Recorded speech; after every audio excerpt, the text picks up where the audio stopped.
me that Naya is a pretty good place to be, because again, while that Revelation game was unfortunate for Thompson, the other two games did not feel very close, and you play Adrian more sideboard games than you do main deck games. Absolutely. Now we're into our game 3 here. Will Dave Shiels be a 3-0 finalist, or will Erik Smith win the next 3 games in order to make this a Erik Smith with Jund versus Naya matchup? So Shiels again up 2-0 here. He is your 3rd seed, Smith your 7th seed. Shiels the more accomplished of these two players, Smith with his back against the wall, so he's got some work to do here. But as we take a look at the deck list for these two players, Shiels is able to board into some better cards in this matchup, but the big one here, and he's employing the Matt Costa strategy, is he can board into Thundermaw Hellkite, he can get games over with. That's the big thing that he has access to, is that no more slow, grindy affair, you know, and trying to, you know, whittle away and resolve big revelations and find relevant cards. And you see a Thundermaw Hellkite in Shiels' hand, he gets to close out games fast, and I like that approach from this deck. Absolutely. You know, Thundermaw Hellkite, you said it earlier, it's my favorite card in this, or my favorite creature in this standard as well. Yeah. It's a no-nonsense threat. It gets the game over with fast, and it's huge and it's hard to answer. And if Shiels can get a little bit ahead or get the board at parity, Thundermaw puts the game directly in his favor, and it lets him shift gears, much like from years past. We've seen a deck like Blue-Black Fairies. It's the control deck at the beginning, and then it shifts gears, and you can't come back when it shifts gears. Callblade kind of did the same thing. See, Huntmaster and a Wolf versus an empty table. Where will Dave go from here? Lots of options. Well, trust me, he's going to think about it. Because that's what Dave Shiels does. He is going to think about it for quite a while to figure out, how am I going to go about pacing this game? How do I want to navigate the next couple of turns? Do I verdict away this Wolf and this Huntmaster? The answer is yes, but he is leaving himself open to a card like Rakdos' Return or Garrett Primal Hunter, as Smith quickly untaps. Does he have the next land to be able to cast the Garrett? He does. Ouch. Ouch. What a monstrous play here. He's going to need to get rid of that Garrett practically immediately. 1 or 2 activations of that Garrett will be too much for Dave Shiels, most likely, to be able to handle. There it is. Boom! It's a good thing that Thundermaw Dragon exists, so that Hellkite is going to take care of that Garrett. Basically, Smith using this as a 5-mana 3/3. And now he's got to deal with the dragon that's in play, and that's difficult to do. Here comes a Lifebane Zombie, the 3/1 with Intimidate, gonna take a look at Shiels' hand. He says, curses, I didn't want you to cast that card. You got my Restoration Angel, but now you have to see 4 cards that you're probably gonna have a hard time beating in Sphinx's Revelation, in Azorius Charm, in Snapcaster Mage, and in Augur of Bolas, ready to replace itself. You know, it's so funny. There are so few things that Lifebane Zombie can hit. Yep. There are just Restoration Angel ×4, but here it is, doing the work. It hits, and of course, it's not an irrelevant body, a 3-power creature for 3 mana. Well, you know, kind of your trained Armadon, Gnarled Mass type card, but hey, 3 damage is 3 damage. And Intimidate means that you can't actually sit back with defenders unless you happen to be one of those rare players also playing black creatures. Yeah, Augur of Bolas, I don't think so. You're not going to get in the way of my Lifebane Zombie. Again, I don't think it's at its best in this matchup, but you know, if Smith doesn't have anything else to board in, he might as well board in. It is somewhat difficult to answer, in that it does require a spell from Shiels instead of just saying Augur of Bolas, na boo boo.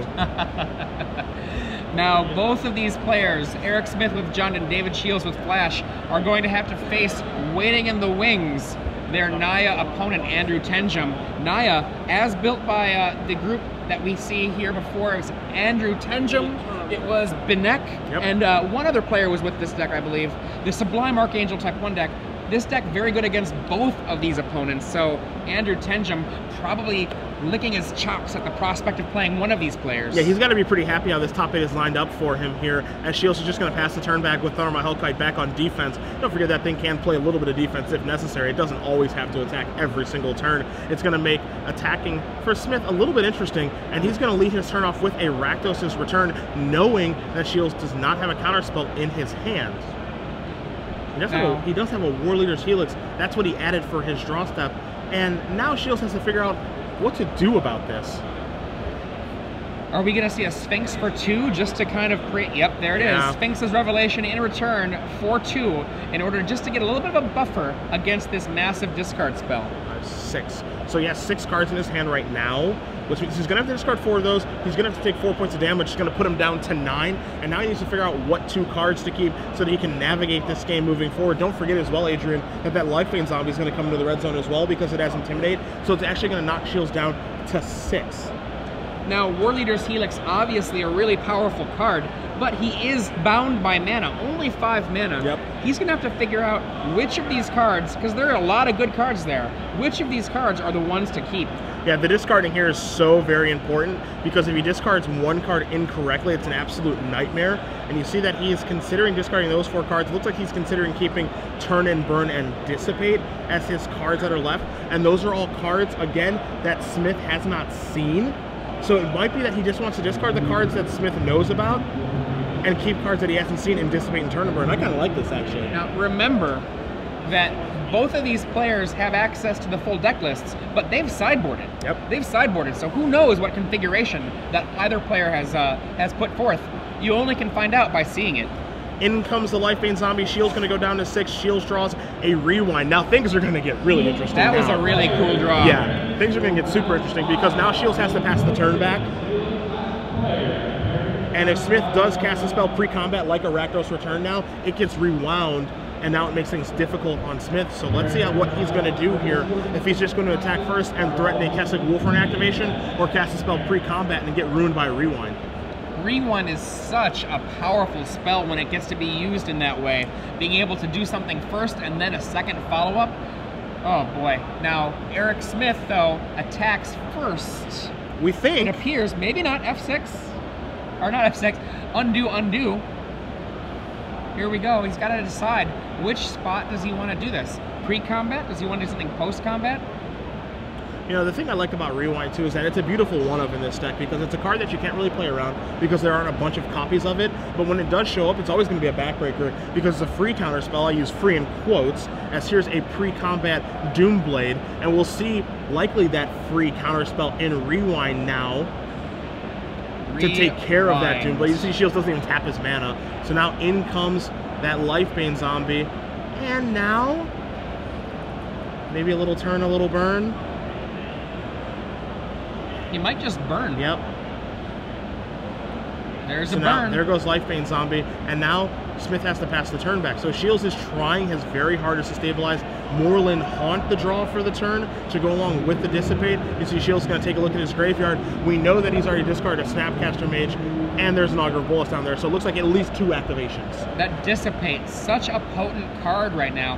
Jund, one of the things it often does is just one power card after another power card. Taking out the good card can matter. I believe there's a Thragtusk in Erik Smith's hand. Nice of the judge there to make sure that Erik Smith does not draw a second card because he almost did there. So he's going to shuffle the deck just in case he did see it. I don't think that he did, but just in case, we'll be super careful here as purely accidental, but we can fix it, and we will. And then we'll see what Erik Smith did draw. He does have a Thragtusk in his hand, as you did mention. The most important card, I think, here for Smith right now, he has 2 of them in play, are those Keswick Wolfruns. How to use them in this situation. He's already seen cards like Azorius Charm.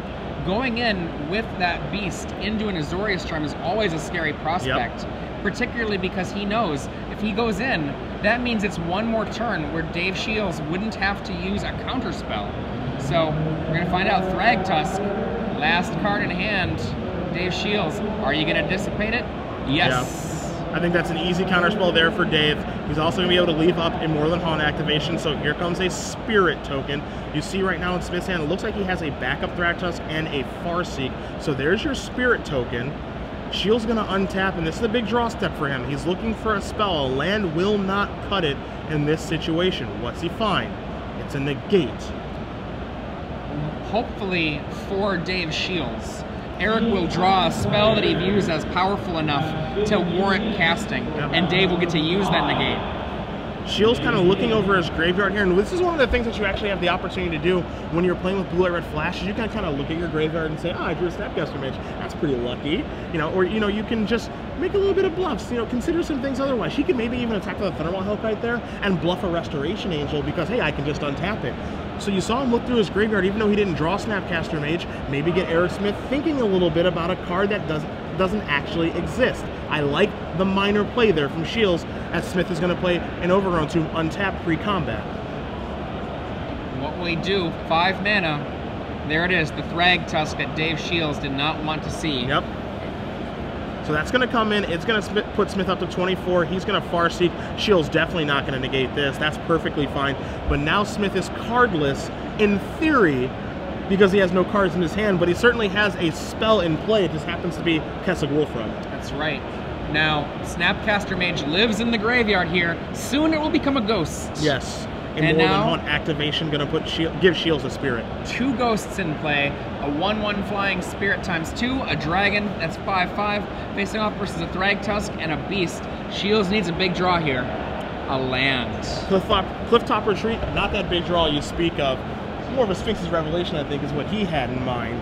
Kessig Wolfrun on 1 creature could do up to 5 right now. Yep. So Shiels not going to play the land, just going to pass the turn back. There's a duress. Wow. Let's check your hand out. That's, oddly enough, that's worth negating, I think. Oh yeah. Get rid of the negate. I've got a mystery in here. It's a good one. Yep. Big mystery. So he's going to negate because he doesn't want Smith to know the information that he does just have a land, and the duress would take the negate anyway, so he's going to counter it. But Smith predictably is going to come into the red zone here. He's got a Kessig Wolfrun activation for 4, so see how Shiels is going to block. I don't know if there's a block that keeps him alive because he's at 6. Well, that assumes that Erik goes all in, which is a reasonable play. But Dave Shiels with the card in his hand, maybe Erik will run scared. Yeah, you know, is he willing to just move in at this point? Is he scared of Azorius Charm? He doesn't look scared. Is he scared of War Leader's Helix or anything of that nature? Can he even afford to play around those cards at this juncture? That's the question. Will he move all the way in, as you said? He does not look scared. That face was a face of a man who was not scared. Yep. Now Dave Shiels trying to represent like he doesn't care if you pump it up. I like the block here from Shiels. It gives Smith the opportunity to make the biggest mistake possible with this single block, but he's going to activate it on the beast token. 4/4, going to make it a 7-power beast. 7-1 is 6. That will be exactly. So we'll be moving on to a 4th game here between Shiels and Smith. Now, yeah, I really liked that block primarily because it gave Smith a reason to believe that Shiels had something. Yeah, you just want to give your opponent the opportunity to make a mistake there. And is it likely it'll make a mistake? No, but you have to give yourself the opportunity to win. The best chance to win. I think that's what Dave Shiels did with that singular spirit block on that beast token.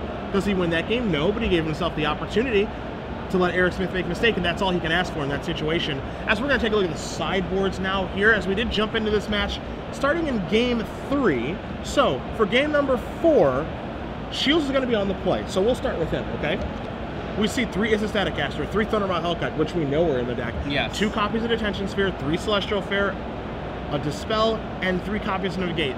We don't know how many negates are brought in here from Shiels, but when you look at Smith's main deck and his sideboard, he's got plenty of spells to counter. I like all of the negates personally. Yeah. I'm not sure if I like all of the Hellkites. Maybe, could be 2, could be 3. One of the cards I'm less excited about usually against Jund is Detention Sphere, but Erik Smith, Abrupt Decay is the reason I'm usually not excited about it. No Abrupt Decays. Okay, that's actually a pretty good feeling. As a result of no Abrupt Decays, those Detention Spheres look a lot more promising. Yeah, I actually like Detention Spheres a little bit more now that those don't exist, mostly as ways to take care of Planeswalkers. I mean, for the creatures that they can take out, it's like Huntmaster of the Fells, it's Wolf Token, Thrag Tusk, all pretty meh. I think Erik Smith would sideboard out Olivia anyway, but you know, having a clean answer to a Garruk or a Liliana, I think warrants bringing in Detention Sphere. Yeah. Now, the other clean answer, of course, to a Planeswalker, we saw it earlier this game, Thundermaw Hellkite. Yeah. Generally a very clean answer to any Planeswalker. Oh yeah, it gets the job done every single time. It'll take down a Garruk and then it can finish you off. Unfortunately for Shiels, a Rakdos return from Smith made him put the brakes on the dragon a little bit, and that thing does not like to be playing defense. Now, Underworld Connections from Smith is the first and most obvious card to bring in, I think, as well as Duress, Rakdos Returns, and Sire of Insanity. The Lifebane zombies, a little surprising, but we saw them be very effective there, taking out a Restoration Angel. If you remember Dave Shiels' face, he was like, are you kidding me? I didn't know that was going to happen. Yeah, you know, I kind of with Shiels there, where I would be a little bit surprised as well to see Smith board those in, because the targets for that thing are Restoration Angel ×4 and nothing else, but it is a 3/1, it does have Intimidate, it does bypass Snapcaster Mage, it does bypass Augur of Bolas, and it demands a removal spell.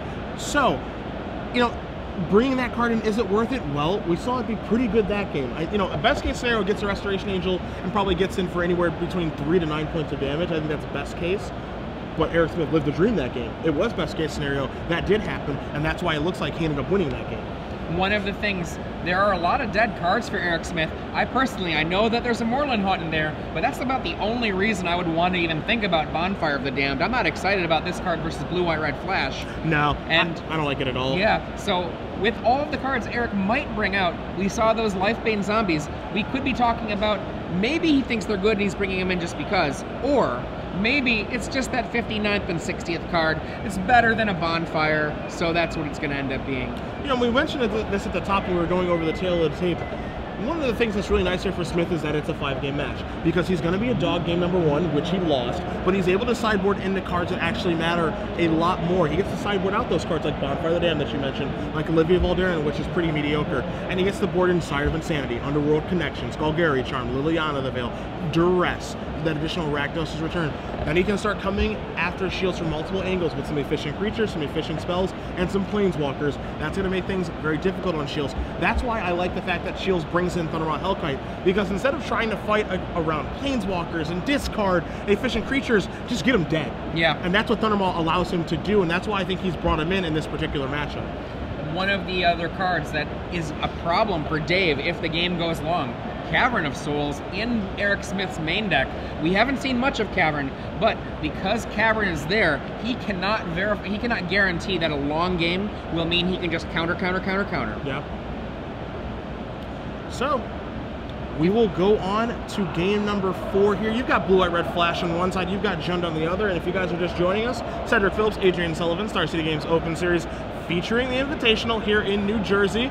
Jerry Thompson, defending champion, dispatched at the hands of Andrew Tenjum playing Naya. Tenjum, you see him in the background there of Dave Shields with the Roxy card shirt on. Gonna walk away for now and take a breather, but he is looking to see who he's going to play against. Will it be Shields? Will it be Smith? Will it be Blue, White, Red Flash, which he had very little trouble taking care of? Or will it be Jund, which I'm sure he's beaten a couple times over the course of this tournament? Absolutely. Also in the background, just barely to the left of Dave Shields, you could see a second ago Gerard Fabiano, not only one of the few level 50 planeswalkers in the entire world, but a StarCityGames.com Open Series commentator. Yeah. Gerard checking out this match. Friends with Erik, friends with Dave. So he's very interested to see who's going to end up winning this one. As you see, Shields is going to take a mulligan here. He's going to go down to at least 6. He will be playing first in this 4th game.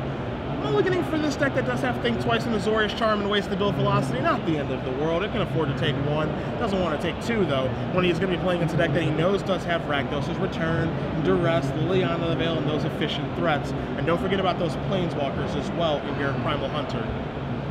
If you are just joining us, you've missed a lot of magic. Hopefully you've been with us this whole time. 16 rounds for the Invitational going into this. Now we are into semifinals, 11 rounds of the Standard Open, and then the top 8. We are almost done with the Invitational, but after this, Legacy, a whole bunch more people there. 500 players, 500 plus players in that event. That might be our biggest Legacy Open of all time, actually. Yeah, 528. Yeah, that's a lot of people who came out for Legacy. Probably has something to do with the old Mythic Madness giveaway we've been doing. If you guys have followed us on our Star City Games Facebook page or the Twitter, you saw that Shaheen Saroni, he busted a Jace the Mind Sculptor yesterday in the Standard Open, and really, why wouldn't he? You know, to add, it's probably like his 81st Jace. You know, you're going to see him cast that for the entire time that it's legal, excuse me. And Shaheen, the rich get richer. Excuse me. Okay. Now, one of the things for Erik Smith, he did pick up that last game.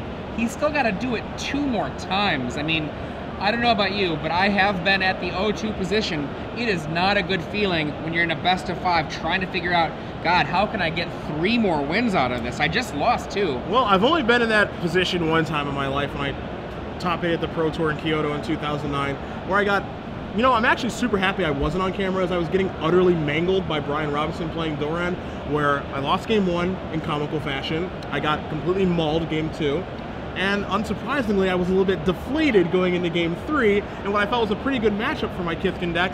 And when they cut to me on the camera, I was being attacked for somewhere in the realm of 17 damage via Doran and Wiltleaf Leech and Rafik of the Many.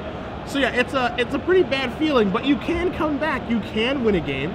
You can have your opponent mulligan to 5 to even things up, is what Shiels has done here. And his hand he might go down. He's going down to 4. Oh my goodness. Eric, if you want to do a little bit of a fist pump, maybe a mental fist pump, you're allowed to do that right now. Your opponent's going to 4 when your back was against the wall. There's nothing not classy about the mental fist bump. Yes. It's the you can do that. It's the you know, real world fist bump that's a little bit rude.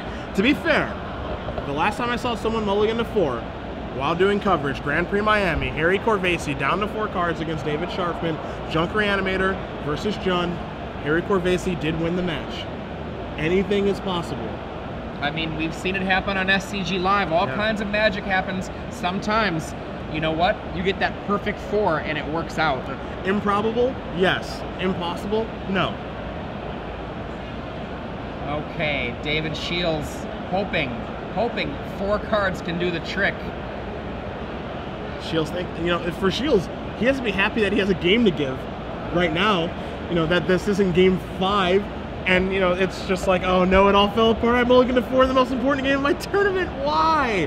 So, for him, he's got to be pretty stoked, if you're looking for positives, that, hey, I still got a game to give away. I still have a 5th game to go to. And you see, I think he's got at least 1 land. He's got Steam Vents and multiple copies of Think Twice, so he can do his best here. There's a Blood Crypt. Draw, turn burn. Pass. No second land for Dave Shiels. And there's a Scavenging Ooze that's going to make those Think Twices a little less effective. There's a Sulfur Falls. So hey, he can at least play a little bit of magic. He can burn that thing as well. So Erik Smith, I see the Farseek. Yep. The Rakdos returns in hand. That seems unfair. Dave might not have much of a hand moving forward. You see Shiels draws, I think, a Glacial Fortress for the turn. He does, so he's actually finding some lands. And it's funny because we'll probably see Smith fire off a Rakdos return for 3, and Shiels will just go, awesome, discard 2 Think Twice. This could be way worse for me. Okay, a little bit of a cut there, and we go back to Erik Smith. Untap. He puts his hand down. All right. Huntmaster of the Fells.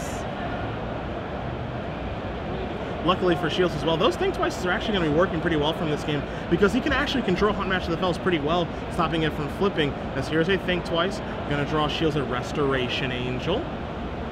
Shiels will draw for his turn, didn't quite get a good look at it.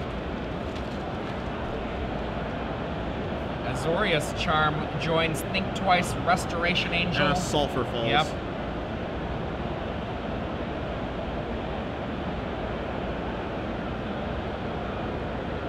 So how does Shiels want to navigate here?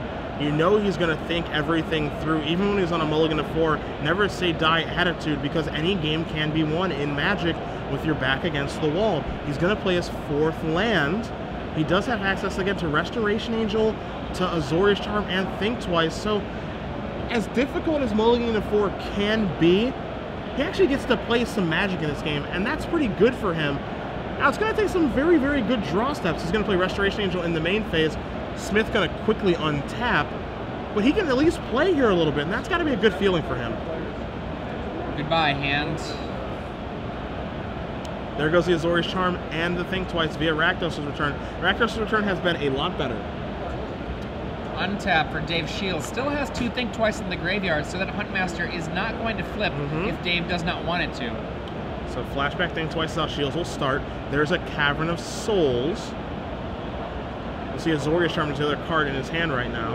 Does he play the Cavern of Souls? He's going to. We'll see what it's going to name. We'll find out from our judge here at the table. I mean, he's putting up an amazingly good fight for someone that triple mulliganed and then was Rakdos returned. Yeah, he really, really is.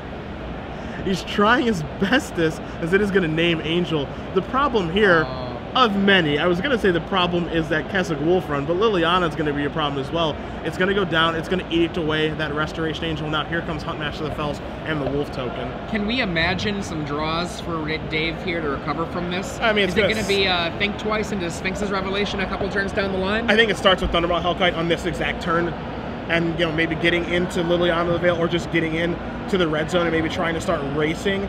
But that's not what he found. He's going to flashback a Think Twice yet again and draw a Thundermaw Hellkite. So what he can do on this coming turn, discard one of those land or Azorius charm to the Liliana and then finish it off with Thundermaw, assuming nothing goes wrong. Yeah, I think what he wants to do this turn, he's probably going to hold the land so he can discard to Liliana because he knows that it's going to be ticking up. He's probably going to Azorius charm whatever gets Wolf Run, assuming that Smith does Wolf Run. If you're Shiels, you're hoping he Wolf Runs into something. And then the next turn, play Thundermaw Hellkite, smash into Liliana, and try to take some form of control that way.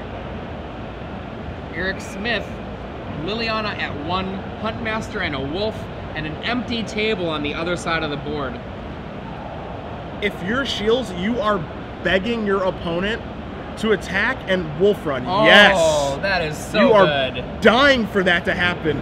So, Azorius Charm takes care of the Wolf token. The Wolf Run, not that big of a backbreaker, and now Shields going to draw a card. It's a Steam Vents. That's actually perfect, I think. He just wants to get some land in play. Yeah. He wants a Sphinx's Revelation later. Yep. So Thundermaw's going to take care of the Liliana. He's going to play the land now, and I'm with you. He just wants to find land so he can at least resolve a Revelation. Shields is putting up one hell of a fight here on 4 cards. There's a Wolf Run activation that's going to be for 4. This is a big one. He's going to flip over that Huntmaster into a Ravager. Yep. Now we need a spell, something good. There we go. It's a Hollow Fountain. He's going to concede the game. So Dave Shields is going to lose game number 4. Smith and Shields, they're tied up to 2-2. We're going on to game 5. Now, students of Magic, if you want to learn a little bit, you should rewatch that game a few times, and it gives you an idea. Planning ahead, there were several choices that Dave had to make. Yep. That planning made it so it was possible that he could be able to win that one. Now we're going to go to a final game 5. Both of these players taking a little bit of a break. You can see this match is 70 minutes long thus far. If you're joining us, I'm Adrian Sullivan here with Cedric Phillips. That is our sideboard up on the left, and on the right you see Erik Smith's sideboard displayed, and on the right we see David Shields' sideboard displayed. We've seen the Thundermaw Hellkites, we've seen the Negates, we haven't yet seen Detention Sphere. Those are the cards we've discussed. And on the other side, we've seen those zombies, we've seen Duress, we've seen Underworld Connections. He didn't even have to cast it. It was just hiding in Erik Smith's hand. He just went Wolf Running a little bit there and was able to get the job done after Shields did draw a Hollowed Fountain to end the game. Shields, it's fun when you were like, I don't want to, fun's probably not the right word, but when you're like kind of coming back from Mulligan to 4, you get a little kick in your step. You're going, this would be an awesome comeback if you have like all lands and that Wolf Run wasn't there, or if I drew, Warriors He looks to kill your Huntmaster, that'd be awesome. You saw Shields kind of get back into the game a little bit after Mulligan to 4. Unfortunately, draws a Hollowed Fountain, ends up losing the game. We'll be going on to a game number 5. So while those 2 players are going to take a short break, we're going to do the same. Right now, we're kind of in this tense mode as we're going to figuring out who's going to win the Invitational. So we're going to lighten it up a little bit here. The way that we're going to do that is Evan Irwin is going to get pied in the face. A bunch by Brad Nelson, Todd Anderson, and Brant's girlfriend. If you haven't seen Evan get pied in the face and lose a bunch of pie bets before, this video came out last week. We're going to run it for you guys right now. So we're going to bring the mood back a little bit. We'll be back for you guys as soon as those players do get back. For right now, let's watch my boss get pied in the face a bunch.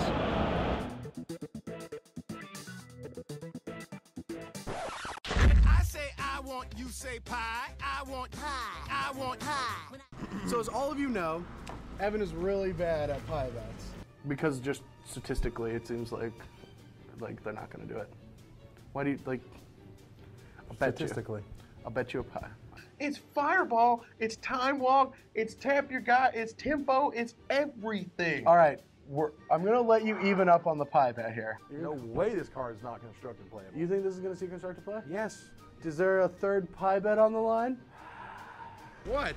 I make them. I don't actually expect to be pied at the end of them. All right, but yeah, so we have 3 pies. What happened to the pie? I was hungry. Oh, man. All right, anyway.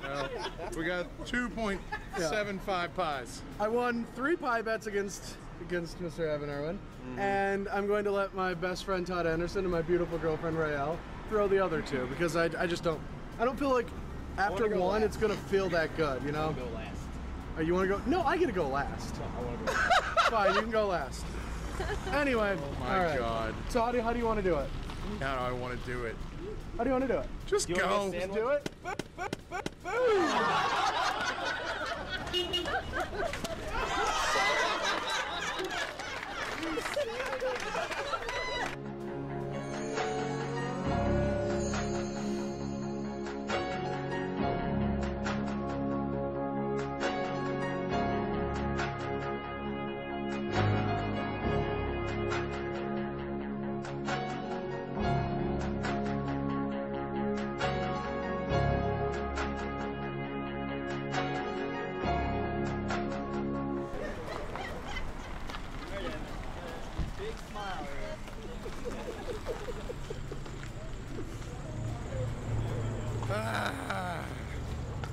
Thank you.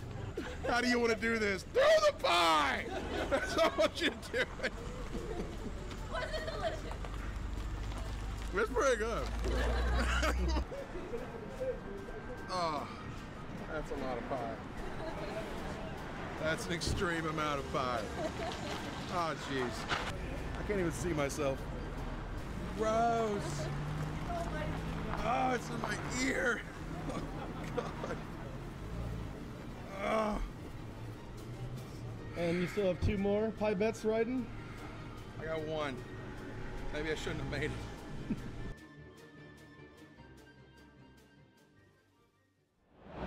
It's always nice watching Evan Irwin get pied, so you don't have to. Both players shuffling up here for game number 5. Sideboard's on the screen here. Do you think anything's really going to change here from what we've talked about?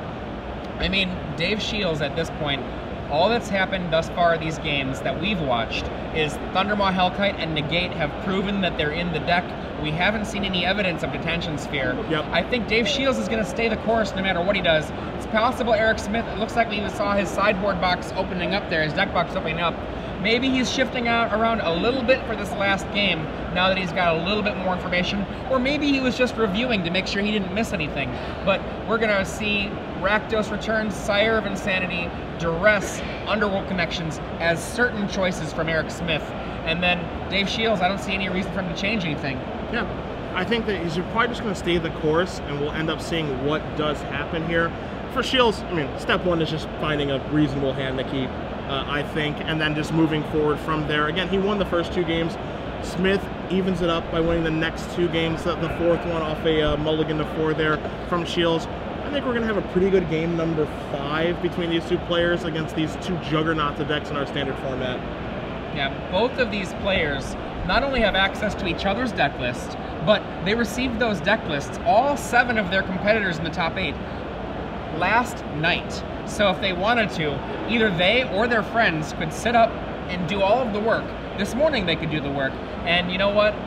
That kind of ability to prepare really, really lets you have a good shot at understanding how a matchup works. I don't know if either of these players put that work in, but that extra knowledge can make a huge difference. So who's it going to be, Andrew Tenjum? Who are you going to play? You're going to play Dave Shiels playing Blue White Red Flash, which you've already dispatched one of the best Blue White Red Flash players in the entire world, in former defending champion Jerry Thompson? Or are you going to play against Jund from Eric Smith, a deck that I'm sure that you have beaten a time or 2 before?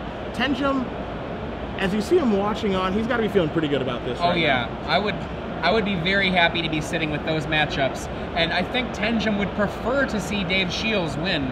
The Blue-White-Red Flash matchup has been, from what I've been seeing, a much, much more lopsided matchup. Jund, they can go toe-to-toe with you, and it's possible that Jund and the Naya matchup far closer to even. Yeah, I feel like the Jund Naya, you know, they're both mid-range decks. I think it favors Jund just a touch, but I think that Tenjum is rooting for Shiels to get the job done here, and we'll see who ends up winning this 5th and final game. Is Dave Shiels happy with his hand?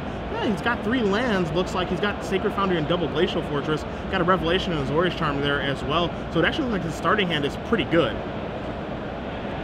And he is going to keep, as is Smith, game number 5 to see who's going into the finals in the Invitational is underway. Is that an Is It Charm as well? That would be an excellent turn 2 play against a potential Farseek if it is. Yet another land. Sulfur Falls the draw step. There's your Glacial Fortress. Says go. Liliana the Veil to draw here for Smith, and he's got a turn 2 Scavenging Ooze, just like last game. And that can be, is it charmed for 2 damage? Yeah. You see, should Dave want to. Yeah, you see Shiels kind of thumbing through his hand here, considering his options. He doesn't have the counter magic like Thompson does, but he does have a lot more spot removal. Is it charm one of those spot removal cards? And now he's going to deliberate on if he does want to do that or not. The Is It Charm, importantly, can take care of one of Erik Smith's powerful spells later. And I think Dave here, who is passing on and letting that resolve, is thinking, you know what, I'm going to resto that later, or maybe I'll kill that some other way. Right now I don't need to worry about it, and I'll let a 2-2 bear hit the table. Yeah, and I like not killing this. I think Scavenging Ooze in this matchup is kind of like this glorified 2-2 for 2. Yes, it does have some other techs as far as removing instants and sorceries from Shields' graveyard to make Snapcaster Mage a little bit worse, but at this stage of the game, it's a 2-2 for 2. He can use his life total as a resource. That's why Revelation and Azorius Charm and cards like that are in his deck to make creatures like Scavenging Ooze a lot worse. Is Shields going to make a move here? He is going to Azorius Charm this. What this means, Adrian, is that he's leaving himself open to be Liliana of the Veiled right now. Ooh, and there is a payment of 2 life. Yeah. There's a Liliana. Thankfully for Dave Shiels, he does have a Restoration Angel in hand. So next turn with the laying of a land, what he can do is at the end of Erik Smith's following turn, put an Angel into play and start swinging. But that's going to mean that there are going to be some cards lost.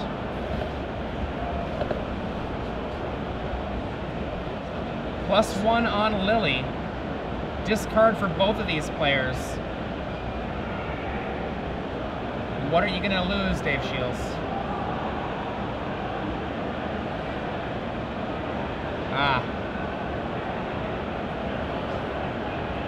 So Shields considering his options on what to discard. 2 Revelations, an Is It Charm, an Encroaching Waste, and a Glacial Fortress in his hand.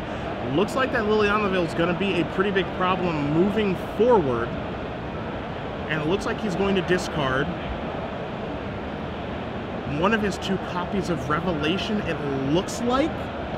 You see Smith is just already ready to discard. He's going to discard Olivia Valderin. So Shields is going to untap. He's going to draw. He finds a Syncopate. Again, a little bit late to the party. And I think Shields may look back on that decision of Azorius Charm, that Scavenging Ooze, as a mistake, especially if Liliana the Veil gets out of control. 1 Liliana of the Veil in the main deck, but the sideboard, 2 more Liliana of the Veil. So... yeah, and Shields knows that. They have access to the deck list, so he knows that Smith does have access to a lot of those after sideboard. So that's why it's a little bit surprising to see him as Azorius Charm and Scavenging Ooze, where he could use his life total as a resource, take a couple of blows from that, resolve a Revelation, undo all the work that did, but now he's got to worry about Liliana ticking on up. We're going to see Smith play an Overgrown Tomb. Here comes the Huntmaster of the Fells before that Liliana activation. It looks like that's going to resolve. It says how many cards? 3. Huntmaster, what do you think? Let's stop it. Now, I like syncopating this here. Get that thing out of the way, and now he just needs to figure out a way to be able to take care of Liliana the Veil. Of course, he's got plenty of draws to be able to do that with. Thundermaw Hellkite, very clean answer, of course, and he does have a 5th land in his hand in Encroaching Waste to get the job done there. Also, a card like Warleader Shields can certainly slow it down, as Shields is going to discard his Is It Charm. Smith's going to discard the Scavenging Ooze that was Azorius Charm, but let's see what Shields' draw step is going to be. Dissipates. More counter magic.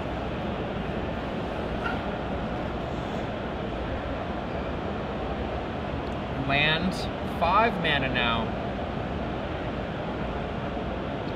Dissipate likely to be one of the possible discards here.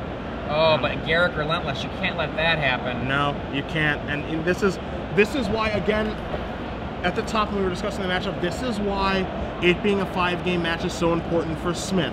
Because he lost the first 2 games, but his deck is so good after sideboard against Blue White Red. All of his cards are haymakers in this matchup. Up goes the Liliana to 6. Both players no hand. Is it Thundermaw? It's a Steam Vents past the turn back. Will Smith activate the ultimate, or will he put Liliana up to 7?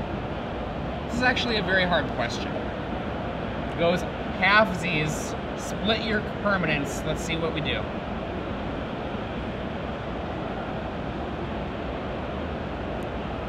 All right. Will Shields have a response here?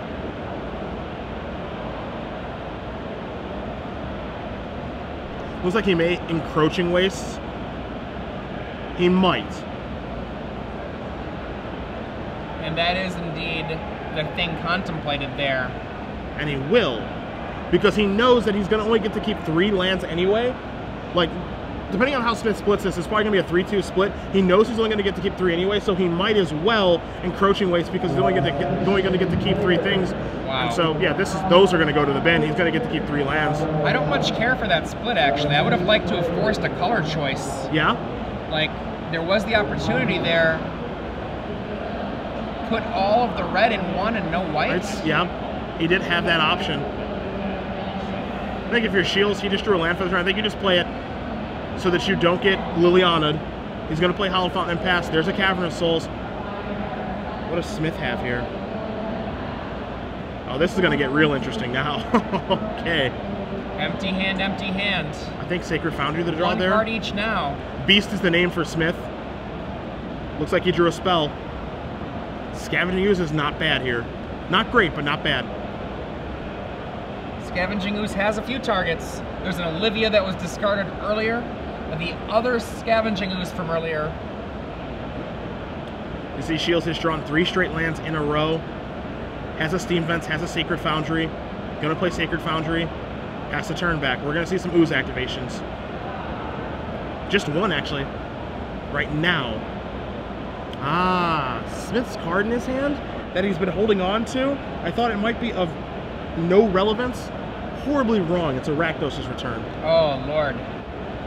We see the other creature also eaten. The Ooze now a 4/4.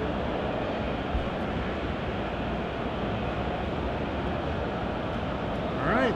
So Smith's going to gain a little bit of life. He's going to attack for a relevant amount of damage. And will he pass back? He is. Shiels draws his card. Thundermaw. That's a good draw. Buckle up. That look on Shiels' face like, whoa, that's pretty good. Yeah, I think he's thinking about buckling up. I think it's time, yeah. It's time to get in the red zone and hope he doesn't have a removal spell. Here we go. I think if you're Dave, you play this land and you keep going. He's not going to play it. I'm a little bit surprised. Garrett Primal Hunter in Smith's hand does not have triple green. He has Rakdos' Return. I think his draw this turn was another Scavenging Ooze. So the race is on, and if you're Smith, you need Shiels not to draw anything of relevance because right now the race is not really favoring Smith. 4 power, a lot of power. It's not 5. Smith already down in the race. The Rakdos returns for 3, knocks Dave Shiels to 13. There goes a land. I wonder if him not playing that land is going to be backbreaker, or did he try to entice a Rakdos' Return here from Smith as Shiels is going to untap. Big draw here coming for Dave. What do we got? Hallowed Fountain. I think you have to keep coming. Yeah. What do you think? I definitely think that you have to. You have to hope right now at this point. Erik doesn't draw anything. One thing that you have that Erik doesn't have, you've got access to War Leader's Helix. Yep. Lots of cards that you could get to that would do something like that. A Restoration Angel, for example, could hop in the way, make a block happen later if you wanted to get into that kind of position. There are no blockers that Erik Smith can put out there that are particularly exciting. Well, Olivia Voldaren, we thought we were going to be boarded out, but there was still one left in. So I think if you're Shiels, you just have to keep attacking and just hope to get a little bit lucky. That's I think all that you can do. As Smith is going to attack for 4 yet again, Shiels going to go down to 5. 3 cards in hand. Garrick, Primal Hunter, Scavenging Ooze, and a mystery card. That Garrick, such a great card. 1 green short. That Cavern of Souls, a great card. What is this? All right. Smith going to go down to 6 to play a Garrick. Is he going to draw cards? Or is he going to draw cards and make a beast? If he makes a beast, he's going to he draw would be cards. Threatening the ability to kill Dave 2, next turn. 3, Instead, he's drawing 4 cards, hoping to tear away anything that he can do or that Dave can do. We've got mana for a Duress. There is a Duress. Duress is a miss. It's a land. Shiels. This is a huge draw. This is a huge draw. Untaps. Burn spells will get it done. What does he draw? Clifftop Retreat. He's going to concede the game. Wow. Dave Shiels concedes. Erik Smith wins this match 3-2, and we're moving on to the finals to play against Andrew Tenjum, playing Naya.